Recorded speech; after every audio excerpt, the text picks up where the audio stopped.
Folks, settle in, because this story ain't pretty. It's rough, it's raw, and it's carved straight out of the kind of history most people prefer to forget. But it's worth hearing, every second of it. Our tale begins in the year 1879, in the hot, breathless lowlands of Veracruz, Mexico, land of rivers, sugarcane, coffee trees, and a kind of heat that don't just sit on your skin, it crushes your soul. Out here, the sun doesn't shine. It hunts, it stalks, it punishes everyone it touches, rich or poor, by law. Slavery had been abolished decades earlier. But the truth, well, the truth was different.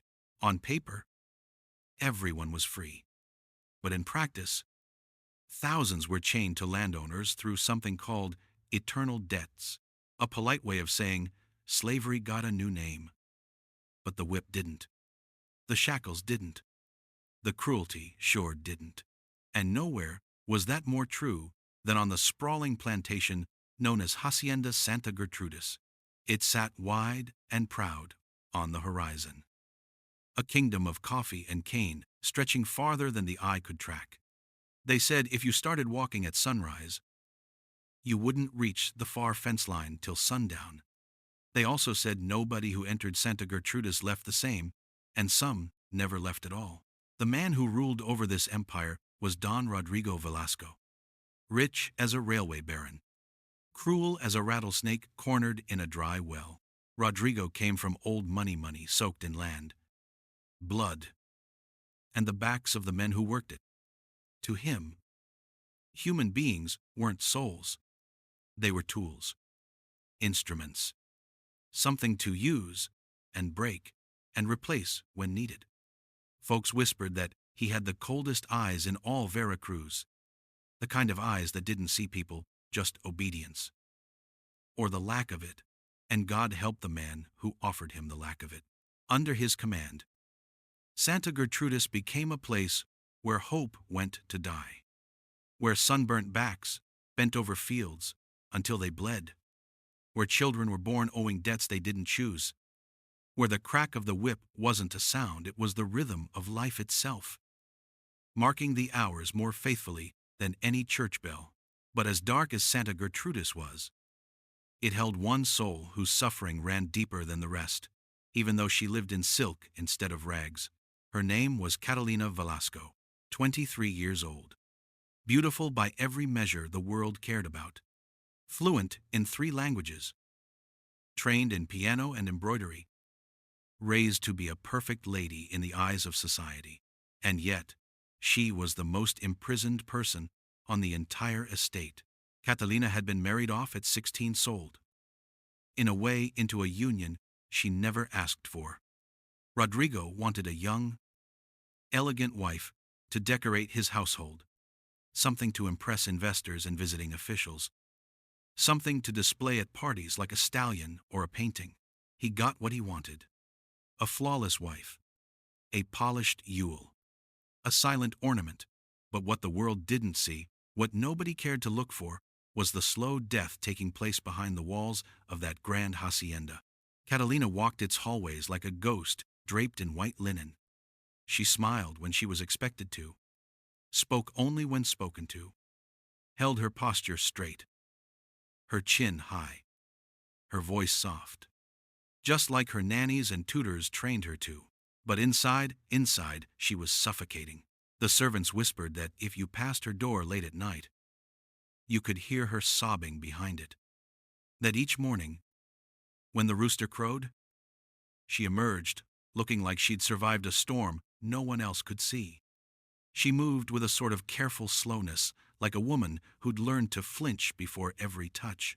Because, in truth, Rodrigo's marriage bed was another kind of field to be worked. A place where cruelty disguised itself as duty. A place Catalina endured because no law, no church, no neighbor cared enough to save her from it. She had every comfort money could buy: lace gowns, imported perfumes, gold-rimmed mirrors, but not a single breath of freedom. She ate at the finest table on the estate, yet felt more starved than the children in the barracks. She lived in a palace, but every morning woke up in a prison, and in time, all that loveliness, the soft voice, the graceful hands, the cultured smile became masks she wore so long she forgot how to take them off. The Catalina who once dreamed of love, of music, of a life beyond the reach of arranged marriages and family deals, that girl was gone. What remained was a woman surviving one breath at a time. A woman who knew how to nod, how to obey, how to disappear into silence. A woman who, despite all the beauty around her, felt like she was drowning every single day. But here's the thing about a soul that's breaking. It doesn't shatter all at once. It cracks first. Tiny fractures, little moments. A look that lasts a second too long. A night of thunder when you realize you'd rather be outside in the storm than inside your own home. A single thought whispered in the dark, there must be more than this. Catalina didn't know it yet, but her life was one breath away from changing forever. Because just beyond her window, beyond the manicured gardens and polished walkways, another world existed. A world of sweat and song. A world of pain and endurance. A world where men labored from dawn to dusk, yet somehow kept their spirits alive. A world she'd been trained never to see. But soon, she would see it. She would see everything. And when she did, her heart, the same heart she thought had died years ago, would begin beating again.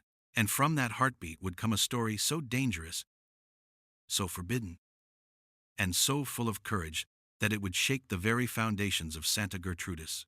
Because Catalina Velasco was about to discover the truth. She was the woman who had everything except breath. And she was ready to fight for her first real one. If Catalina's world was built on silence, velvet, and chains, the world just beyond her windows, the world of the enslaved, was built on something very different. Pain. Yes. Hardship every day. But underneath all that, something stubborn survived. Something fierce. Something the overseers couldn't beat out of a man no matter how many whips they cracked. And among the hundreds who labored under the burning Veracruz sun, 3 men stood out like sparks in dry grass. 3 souls the world tried to crush, but never managed to break. Their names were Gaspar, Cipriano, and Macario. And though Catalina didn't know it yet, these were the 3 men who would set her heart alight and turn her whole life upside down. Gaspar, the rebel. Gaspar was the kind of man who didn't need to raise his voice to command a room. He carried rebellion the way other men carried tools quietly. Naturally, as though it was simply part of who he was. His skin glistened bronze in the sun. His back broad and corded with muscle from 12 years of labor. His hands rough enough to split logs, yet delicate enough to carve the smallest feather into wood. Gaspar worked as a carpenter, one of the best in Veracruz, though no one in polite society would ever admit it. People like Rodrigo didn't give praise. They claimed ownership. Gaspar built doors, wagons, harnesses, cradles, but it was the small things he carved late at night, when the lantern burned low and the overseers slept, that revealed the truth of him. Birds, always birds, wings spread wide, heads tilted skyward, carved out of scraps of wood, the hacienda considered worthless. He spoke little, but he read in secret, borrowing discarded newspapers, school primers, even religious pamphlets left behind by traveling priests. Every word he devoured became another ember of defiance glowing in his chest. And in his heart lived the legend of Yanga, the free town carved out of jungle and mountain stone by escaped slaves who refused to kneel. Gaspar dreamed of that place the way other men dream of heaven, a place where a man could breathe, where a woman could live unowned, where children were born free, not into debt. People whispered that Gaspar's spirit was dangerous, unbent, unbroken, unafraid. But Catalina would one day learn something truer. Gaspar wasn't unafraid. He was simply unwilling to die on his knees. He was fire seething quietly, waiting for a wind strong enough to turn flame into blaze. Cipriano, the artist. If Gaspar was a storm held tight behind steady eyes, Cipriano was something softer, a breeze through tall grass, a song in a lonely night. He was tall, lean, graceful, the kind of man who moved as though music lived inside his bones. Among the enslaved, he was known for his hands, not because of their strength, but because of their tenderness. Long fingers, delicate gestures, a sculptor's hands in a world that hated beauty. Cipriano carved when he could, drew when he couldn't, and dreamed always. He etched pictures in dirt, on scrap wood, on the sides of crates awaiting shipment. He carved faces, landscapes, and things none of the overseers understood, symbols of freedom, hope, and the world beyond the fences. And like Gaspar, he carved birds. Only his didn't look like rebellion. They looked like longing. Children adored him. Women trusted him. Men found comfort in the simple kindness of his presence. And yet Cipriano carried a sorrow beneath his quiet smile, a sadness older than his years, deep enough to drown a weaker man. But sorrow didn't break him. It sharpened him, because Cipriano believed something most men in Santa Gertrudis had forgotten: that beauty, even in the ugliest places, was an act of resistance. In a world built on pain, his heart insisted on seeing light.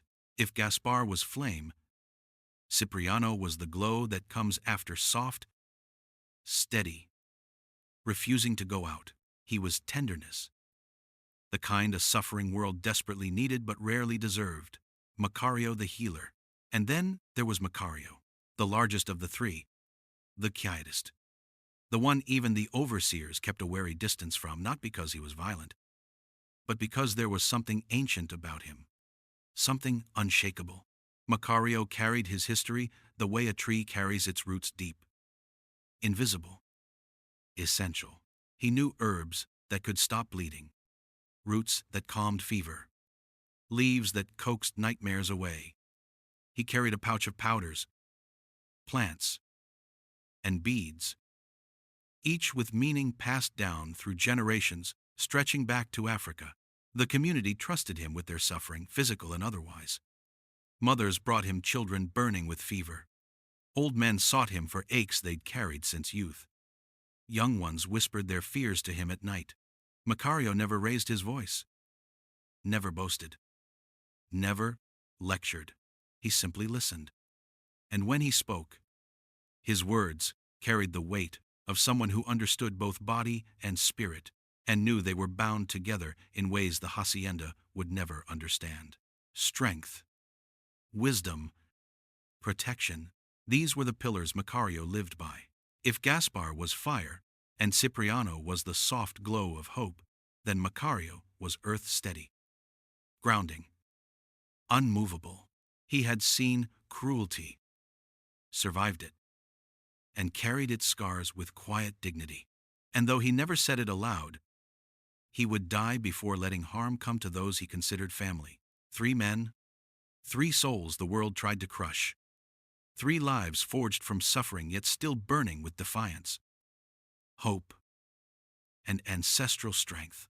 And Catalina, trapped in her golden cage, didn't know it yet, but her path was drifting closer to theirs, closer to the fire, closer to the tenderness, closer to the wisdom, closer to 3 men whose hearts refused to die even in the darkest soil. And when their lives finally touched, when her broken breath met their unbroken spirit, everything she thought she knew about love, freedom, and fate would change forever. Catalina first saw him on one of those afternoons when the heat felt almost personal. The kind of heat that didn't just press on your skin, it climbed inside your lungs and sat there, heavy as guilt.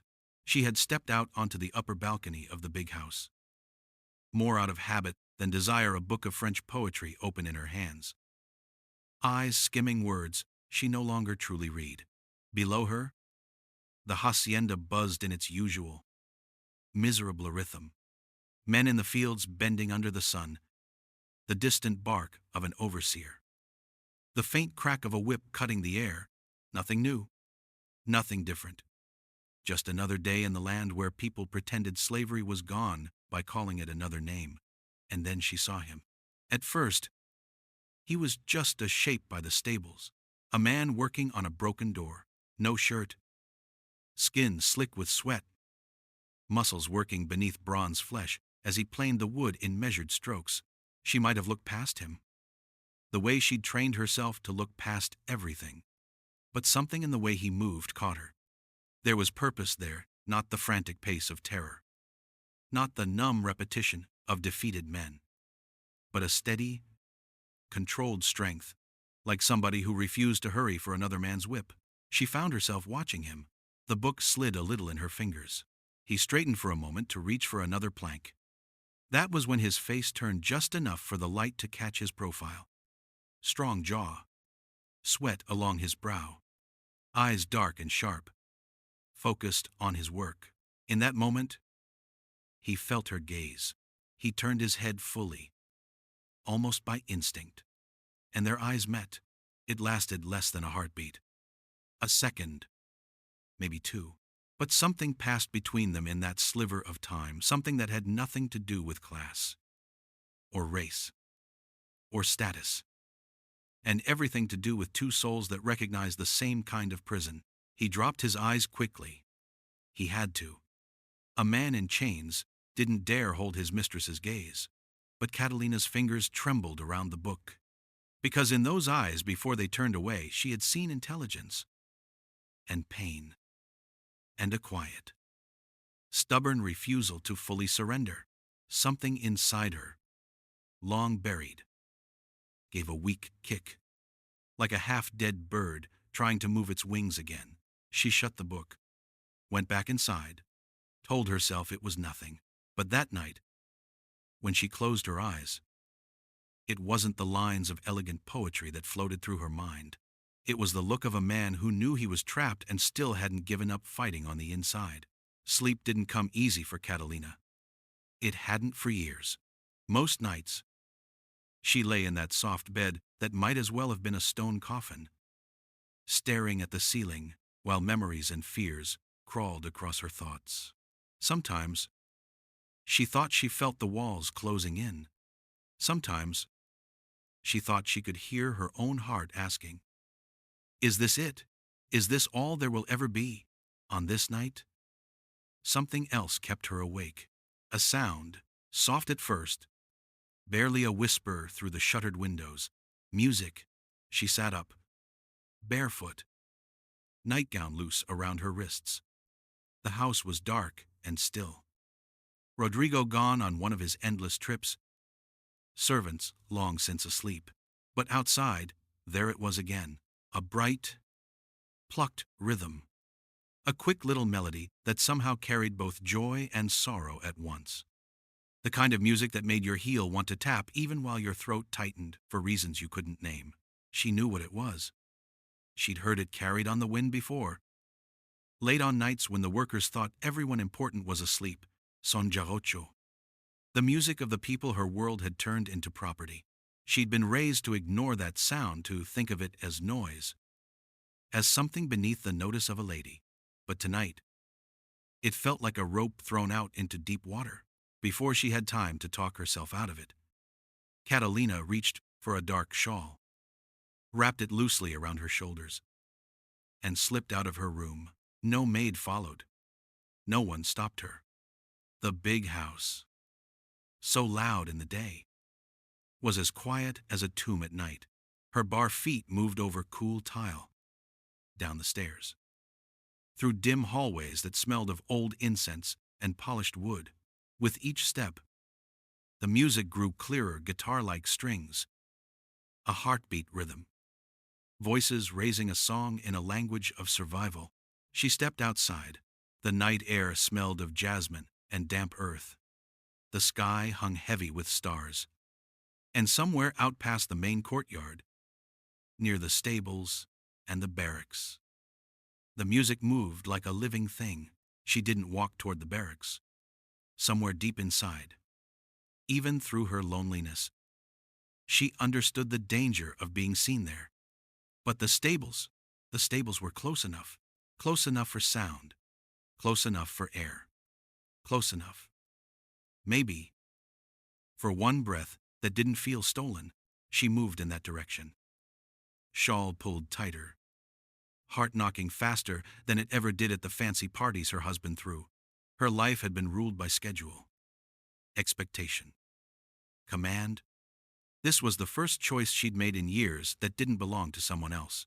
And strangely, the fear she felt didn't hurt. It felt like being awake.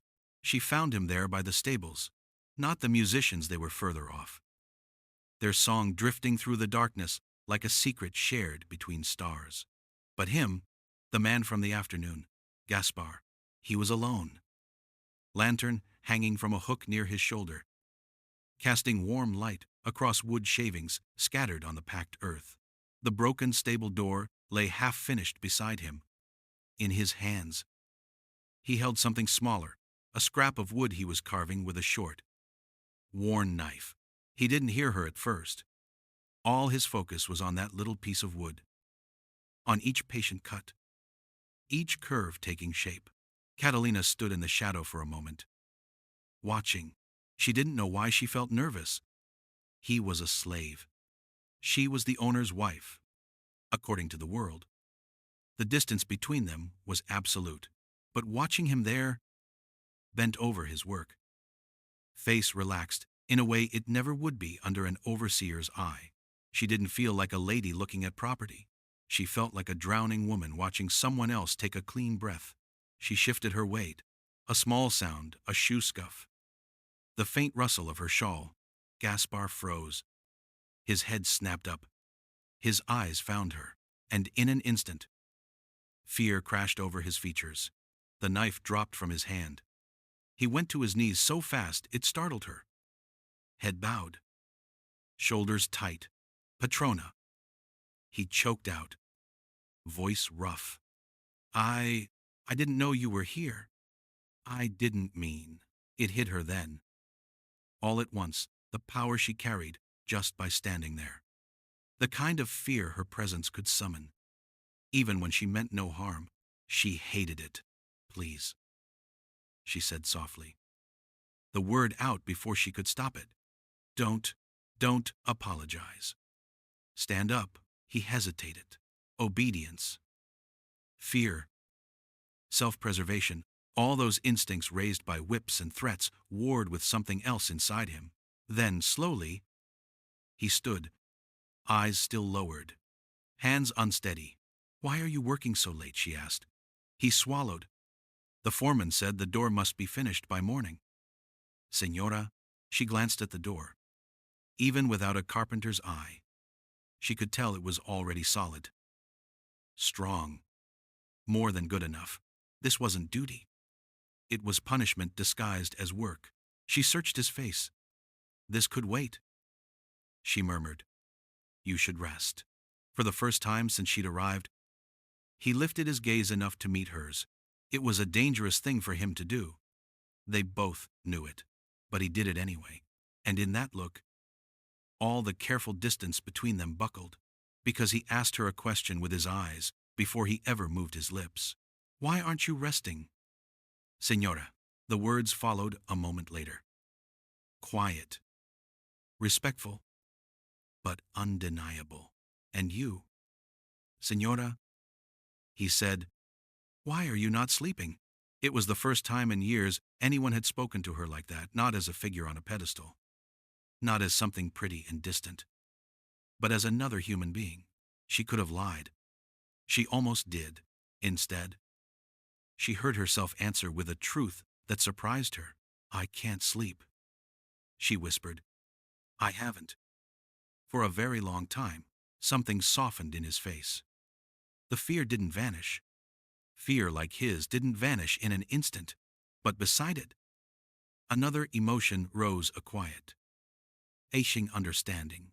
His gaze drifted to the small object he'd been working on. He picked it up. turning it once in his calloused fingers, then held it out. Sometimes, he said, "This helps." She looked down. It was a tiny bird, wings outstretched, head tilted upward, as if frozen in the act of taking flight. Every feather was carved with care, a level of detail that didn't belong in a place built on brutality. It was beautiful. "Did you make this?" she breathed. "Yes, Senora." Her fingers closed around it, the wood warm from his touch. "Why a bird?" she asked. He didn't smile, but something close flickered in his eyes. "Because birds don't know about fences," he said softly. "They see them, but they don't believe in them. They fly anyway." Catalina's throat tightened. No one had given her anything in a long time that wasn't part of a transaction, part of a deal, part of some social requirement. This wasn't a gift from a husband trying to buy forgiveness, or from a father trying to cement a bargain. This was a piece of someone's soul, offered quietly in the dark. She closed her hand around the carving, feeling the wings press against her palm. For the first time in years, something in her chest moved, not with dread, not with resignation, but with the smallest flicker of life. "Thank you, Gaspar," she whispered, saying his name as if tasting it. He inhaled sharply at the sound of it on her lips, in that lantern-lit stable, between the house that owned her and the barracks that caged him. A line was crossed, not with a kiss, not with a touch, but with a look, a carved bird, and a shared understanding. Two souls, both trapped, had just recognized each other, and nothing, from that moment on, would ever be quite the same. Catalina told herself she wouldn't go back. She lay in her bed that next night, the carved wooden bird resting beneath her pillow like some forbidden treasure. She tried to close her eyes, tried to force sleep to come. But every time her breath steadied, she saw Gaspar again, lantern light trembling across his skin, fear in his voice, truth in his eyes, and that little bird carved with hope he wasn't supposed to have. Sleep avoided her like it had somewhere better to be, and when the music rose again soft, distant, secret, she felt that same tug as before, that quiet pull that felt like something old inside her saying, "Get up, go breathe." So she did, bare feet on cold tile, a shawl thrown around trembling shoulders, down the stairs, past the silent rooms, into the night, where the air still carried the scent of jasmine and coffee blossoms. But this time, when she reached the stables, Gaspar wasn't alone. Someone else sat beside him on the dirt floor. A thin, graceful figure with long, delicate hands and eyes that reflected the lantern light like wet ink. Cipriano.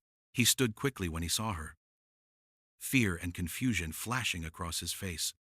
Gaspar rose too, tension in his posture. "Patrona," Cipriano began, but Catalina shook her head. "No, not that. Not tonight." Her voice surprised even her. It was softer than she meant it to be, more human. The men exchanged glances, uneasy, uncertain, but neither ran, neither turned away.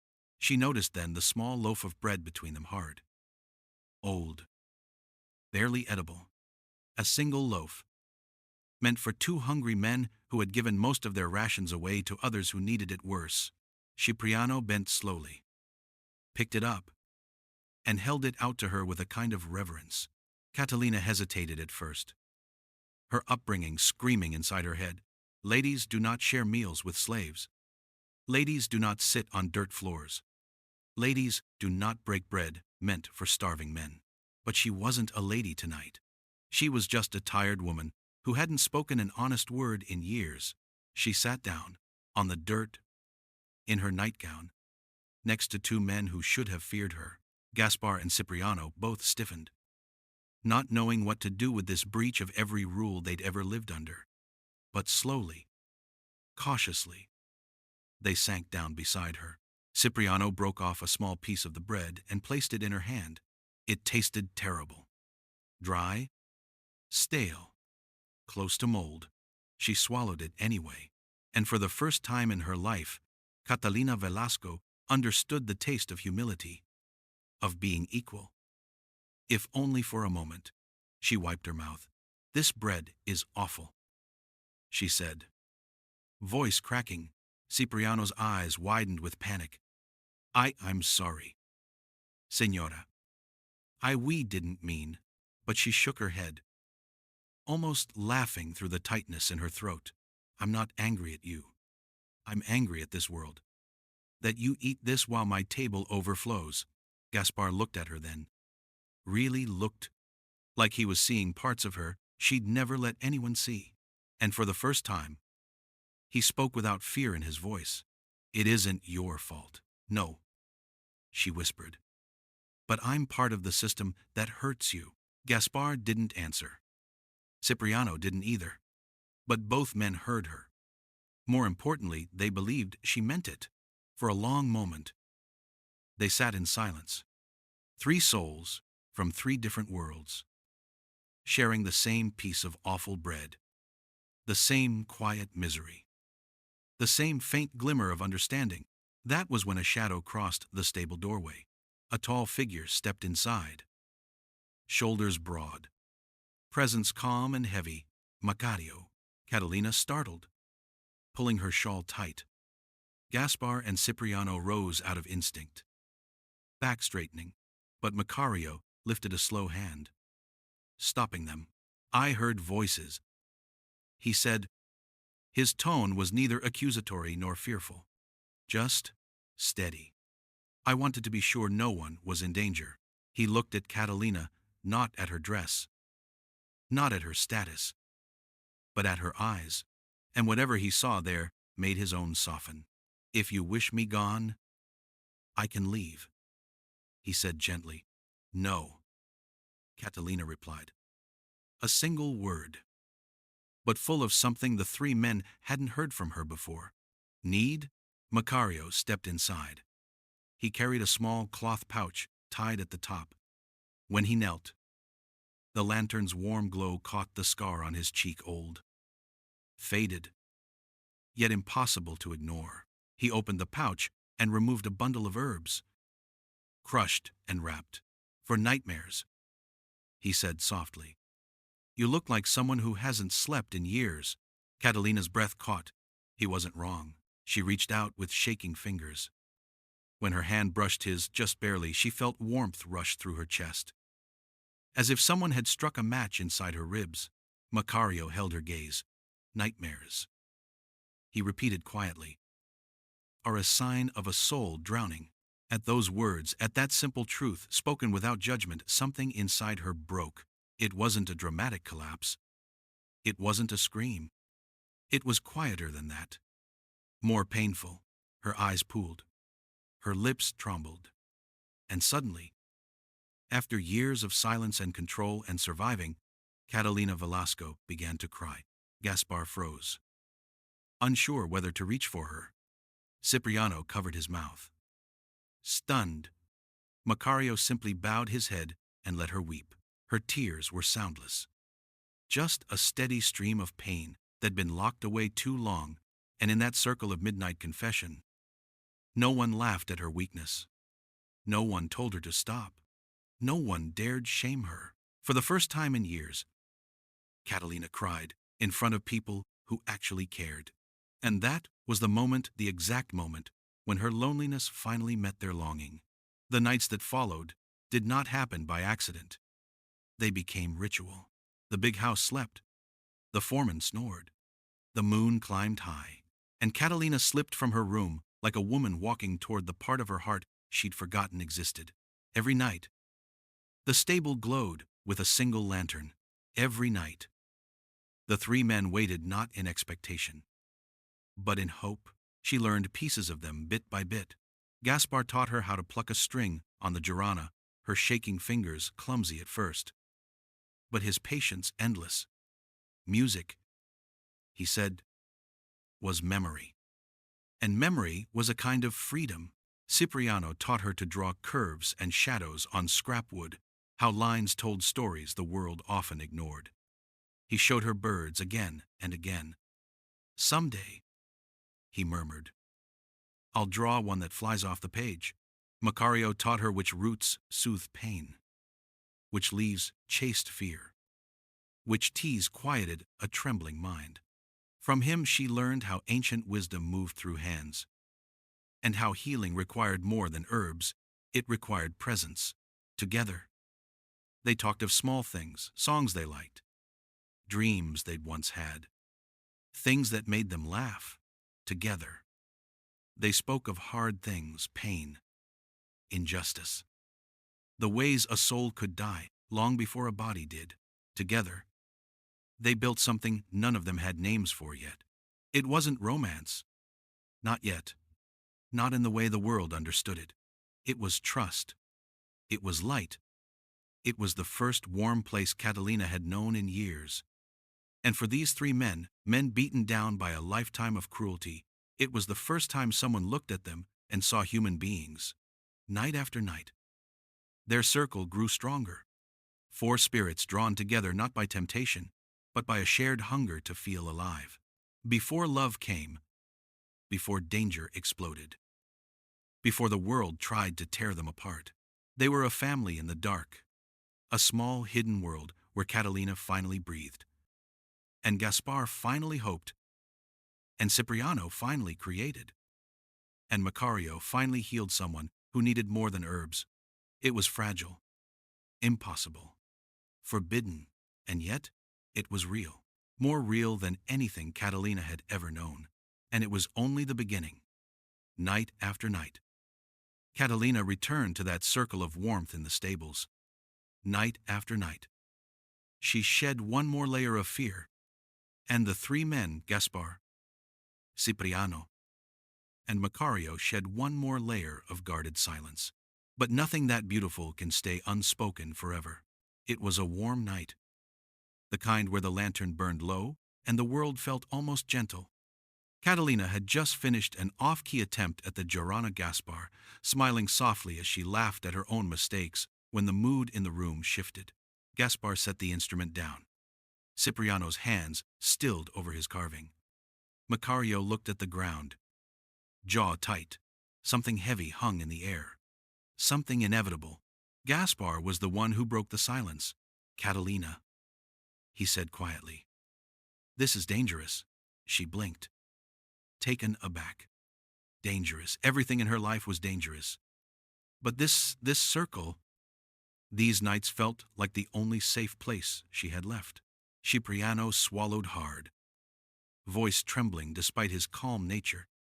There is something happening between us, he murmured, unable to lift his eyes. Something none of us meant for. Something none of us knows how to stop. Macario's voice followed deep, steady, full of wisdom that came from surviving too much. You come back night after night. You look at us in ways no patrona has ever looked at a man in chains. And we, his voice cracked, we feel it too. Catalina froze. For weeks she'd told herself it was friendship, humanity, companionship in the darkness. But the truth she'd buried under fear rose up like a storm. Gaspar stepped forward, eyes dark with something fierce and terrified all at once. If we keep going, he warned, there won't be any turning back. Cipriano whispered. If the world discovers this, we die, Macario added. And you would be destroyed. There it was. The truth. The line between them, thin as thread. Trembling with heat and danger, her throat tightened. Her hands shook. Every lesson she'd been taught, obedience, propriety. Silence crowded her mind. But then she looked at them. At Gaspar's fire, at Cipriano's gentle soul, at Macario's quiet, steady strength, at the only place she had felt alive in years, and something in her buried deep, crushed by years of cruelty, finally clawed its way to the surface.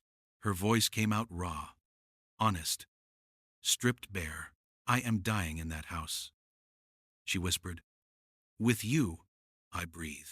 The words hit all three men at once. Gaspar inhaled sharply, like she'd struck him. Cipriano's eyes filled with tears he didn't know how to hide.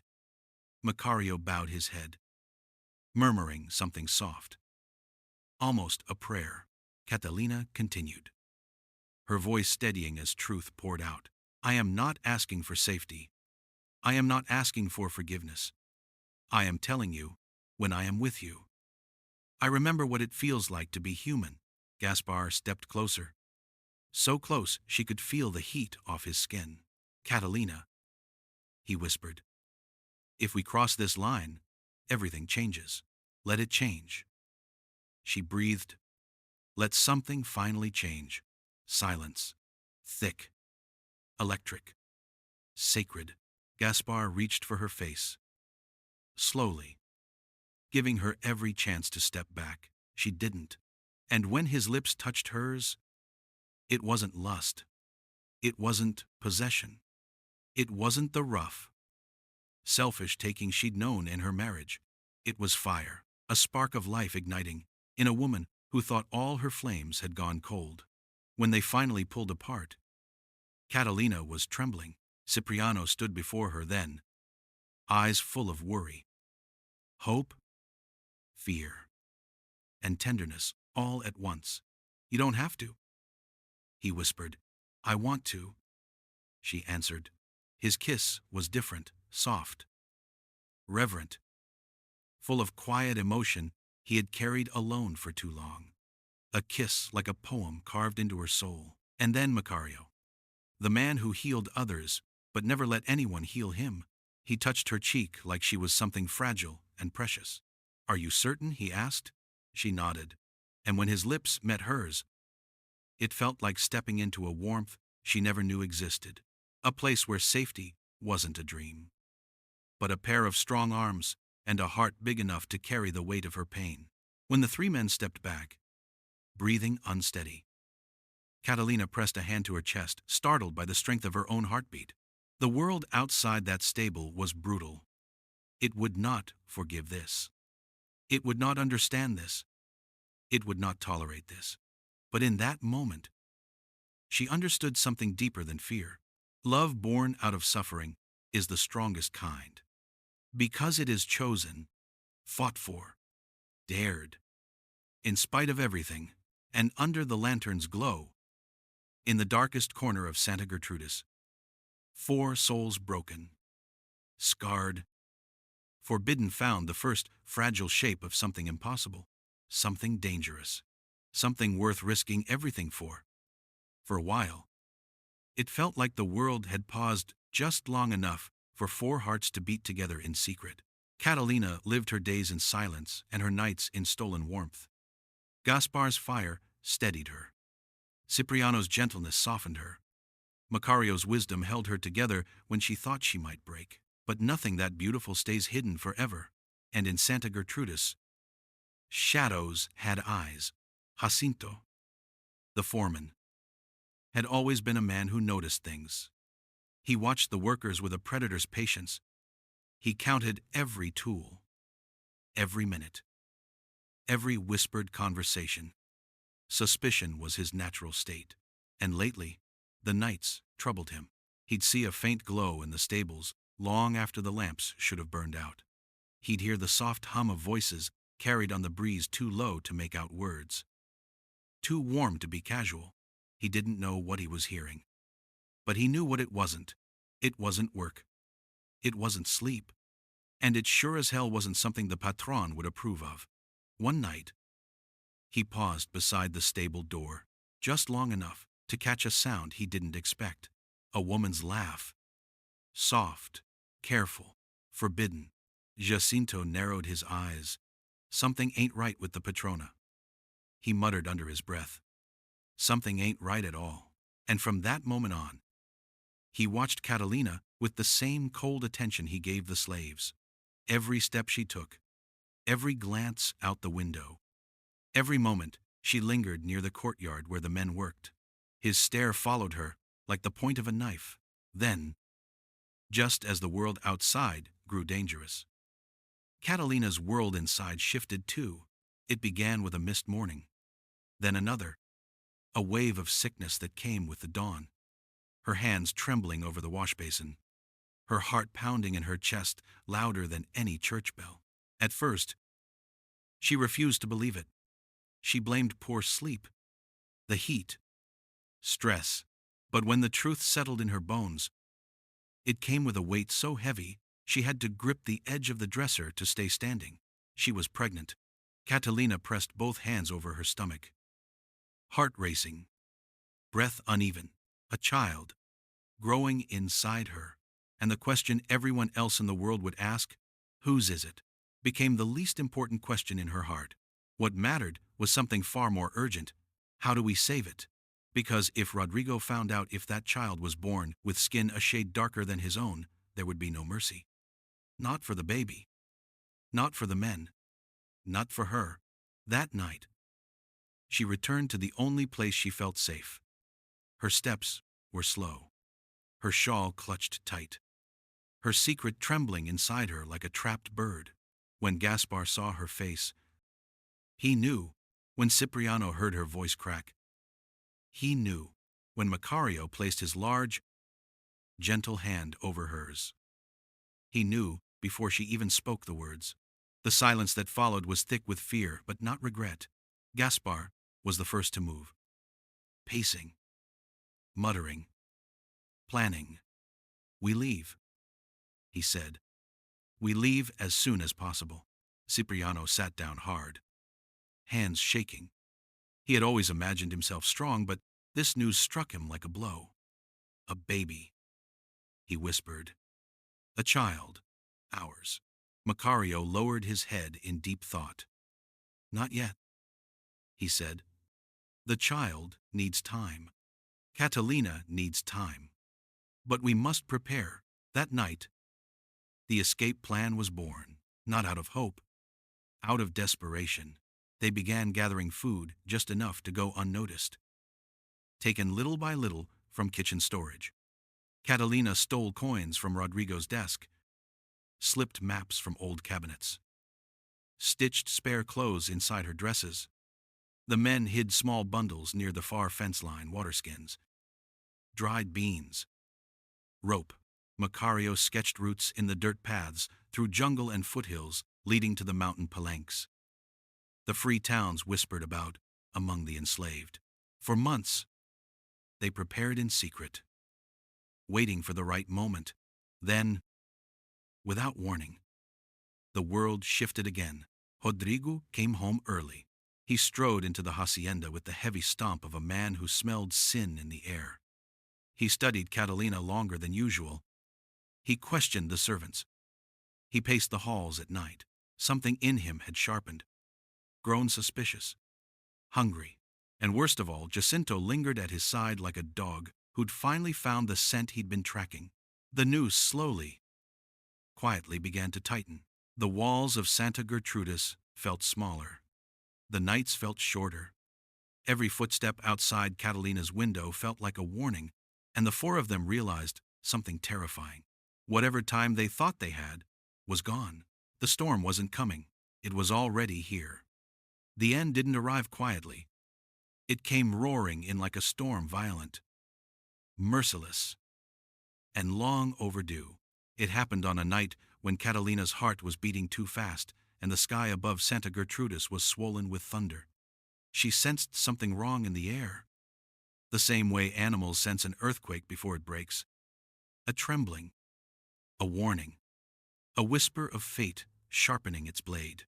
She stepped onto the balcony just in time to hear shouting, and then she saw them. Gaspar, Cipriano, Macario, dragged across the courtyard in chains.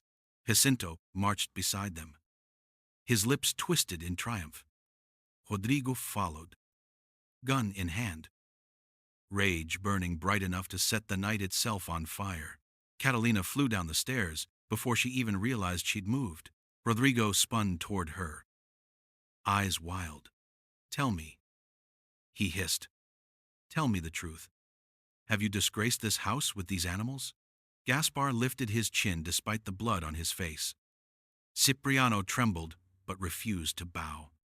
Macario's gaze stayed firm, calm, unbroken. Catalina's breath shook. Her knees nearly gave. But she didn't look away, not from them, not from her husband, not from the truth that had already changed her life. "I will not lie," she said, voice steady. Her hands were shaking, but her spirit wasn't. "I love them, all three, and I am not ashamed." The world went still. Rodrigo's face twisted into something monstrous. Jacinto stepped back. Startled, he hadn't expected her to confess. But before Rodrigo's rage could spill into violence, the sky split open. A bolt of lightning cracked across the heavens and struck the roof of the nearest barracks. Wood exploded. Sparks flew like angry fireflies. And within seconds, flames climbed upward as though the night had been waiting for this very moment. Wind roared through the courtyard. Fire leapt from roof to roof. Smoke billowed thick and blinding. Panic swept the plantation like a stampede. Rodrigo shouted orders lost in the chaos. Jacinto raised his whip only to be shoved aside when a burning beam crashed behind him. And in that moment of confusion, Macario broke his chains. Gaspar and Cipriano followed, shoving off guards, fighting through smoke and ash. They reached Catalina, Gaspar pulling her close, Cipriano shielding her with his body. Macario clearing a path through the inferno. The flames swallowed Santa Gertrudis behind them as they ran. Rodrigo's gun fired once, twice, a hot pain tearing across Catalina's arm. But she didn't stop. None of them did. They fled into the night, through smoke, through fire, through a world collapsing behind them, and not once did any of the three men let go of her. The journey that followed stretched into 3 brutal days. They moved through jungle and hillside, wounded and starving. Catalina grew weaker from the gunshot graze. Gaspar limped on a swollen ankle. Cipriano's hands bled from tearing through brush. Macario carried packs heavier than any one man should. But whenever one stumbled, the other 3 lifted them. Whenever hope flickered, they shared it. Fear didn't break them. Hunger didn't break them. The world had tried to crush them for years.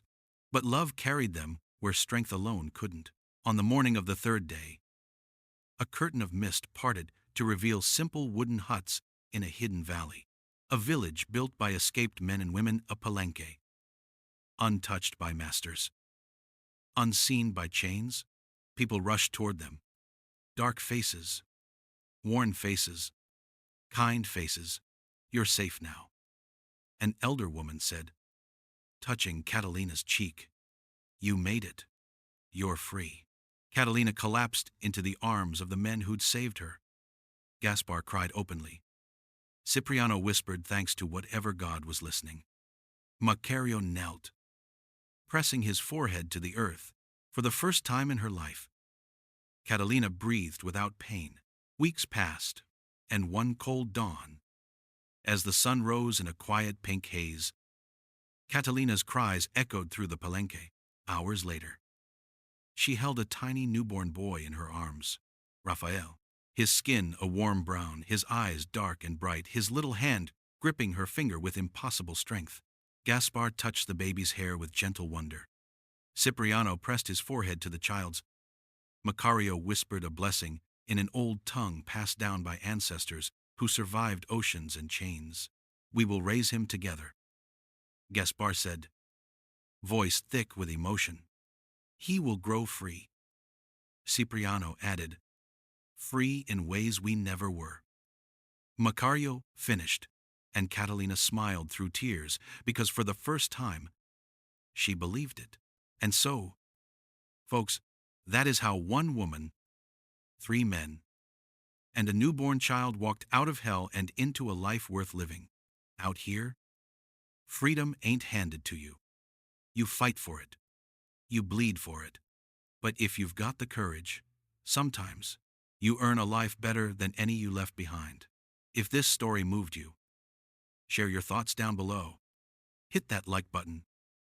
Share this tale with someone who loves Western legends. And subscribe to Legends of the West for more stories carved from grit, dust, and the human spirit. We'll see you in the next ride, partner.